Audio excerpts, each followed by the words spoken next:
반갑습니다. 미술 유튜브입니다. 요거 다시 이렇게 지워야 되겠습니다. 한번 쓸고.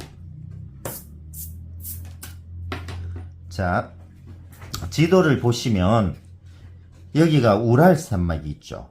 이렇게 길게 우랄 산맥이 있고요. 여기 뭐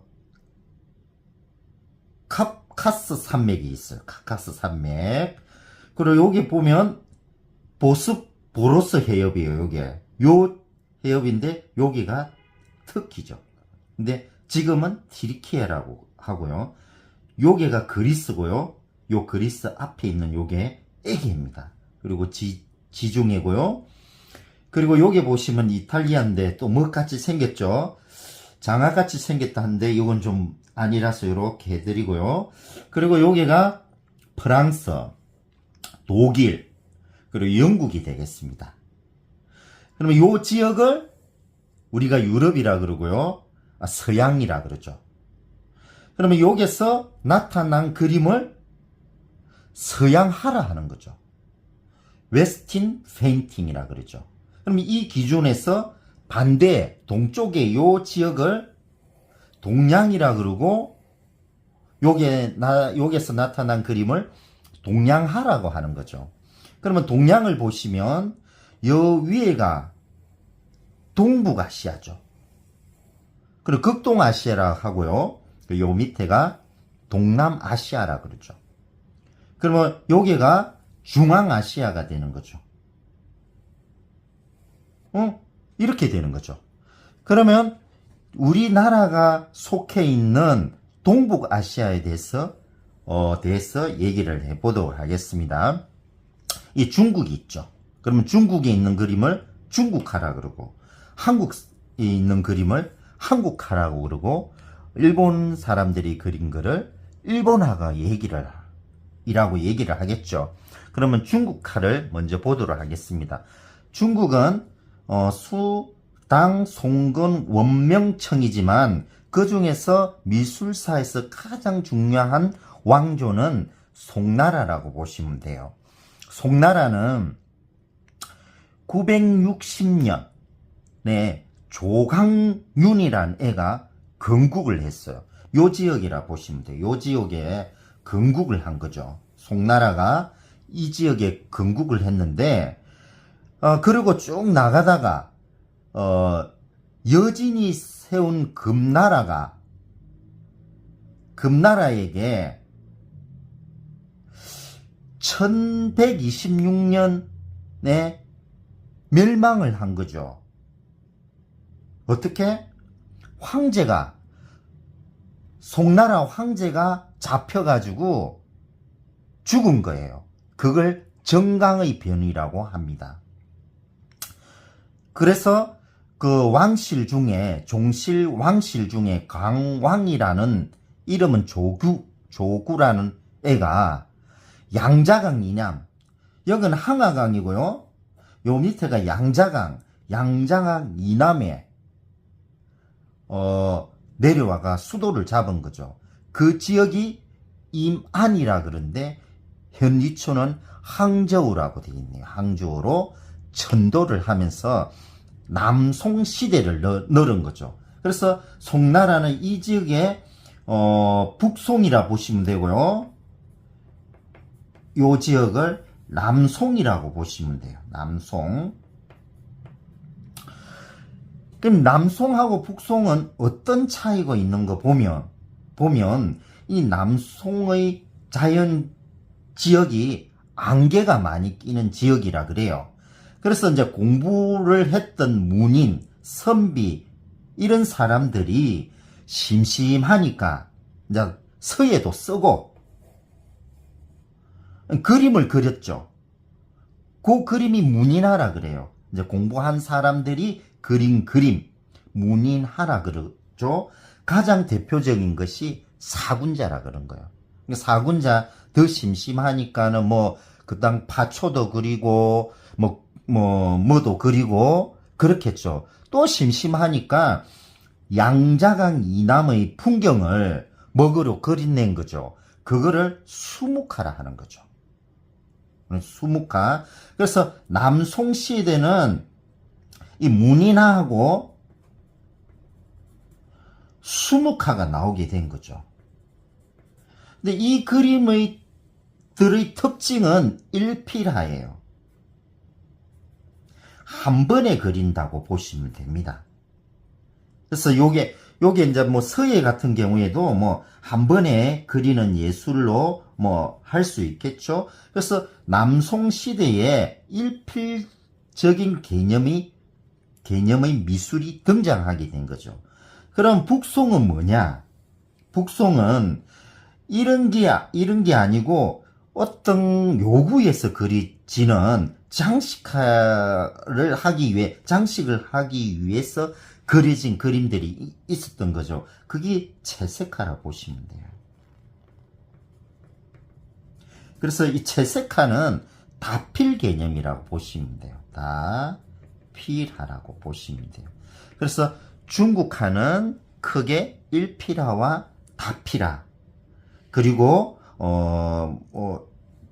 다필화 중에서 뭐 가장 대표적인 거는 뭐 채색화라고 또 얘기할 수 있고, 이필화에서 가장 대표적인 거를 수묵화라고 이렇게 하게 된 거죠. 그리고 이제 중국의 역사가, 미술 역사는 이렇게 구별 지을 수도 있고요. 이게 대한민국이란 한국화에 대해서 얘기를 하도록 하겠습니다. 한국화. 이 중국화와 마찬가지로 한국화도 일필화와 다필화가 있습니다. 일필화와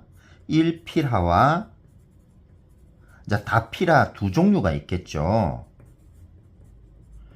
그러면 일필화는 뭐예요? 똑같아요. 그냥 서예도 일필화의 개념에 들어갈 수 있겠고요.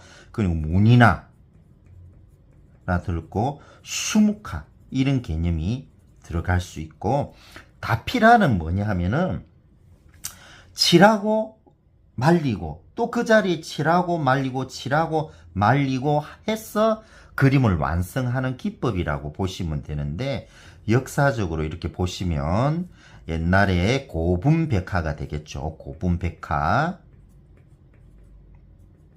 그리고 고려시대 보시면 이제 고려불화가 되고요. 불화가 되고, 그 다음에 조선시대 보시면 조선 뭐 궁에 썼던 장식화가 됐어. 그래서 그거를 그냥 궁중 뭐 장식화라고 할게요.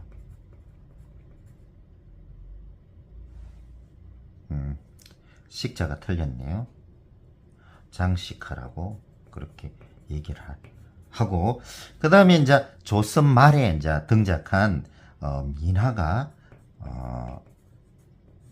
될 수 있습니다. 그래서 이 중에 일필화와 다필화가 되어 있는데, 일필화의 가장 대표적인 것을 수묵화적인 개념으로 이렇게 넣고요. 여기 다필화의 가장 이제 대표적인 그 용어가 채색화라고 보시면 돼요. 그래서 일필화와 다필화, 수묵화와 채색화, 이런 한 번에 어떤 예술을 결과물을 도출해내는 그림이라 보시면 되고요. 채색화는 여러 번 칠해서 그 완성해내는 그림이라고 보시면 되겠습니다. 자, 이렇게 보시면 됩니다. 그래서 여기 민화라는 그 개념을 보면, 민화는 채색하고 한국화이며 동양화라고 보시면 돼요. 이렇게 생각을 하시면 되겠습니다. 여기서 서예는 그림이란 개념이 약하니까 좀 지우도록 하고요. 여기도 있고요. 지우기도 하고, 그리고 여기가 동양화라고 보시면 되고요. 동양화 근역이고요. 이쪽에 서양화 근역이라고 보시면 됩니다. 저희 유튜브 이름 제목은 자화자찬입니다. 자화자찬. 뭐 제목이니까 붓글씨를 한번 써볼까요?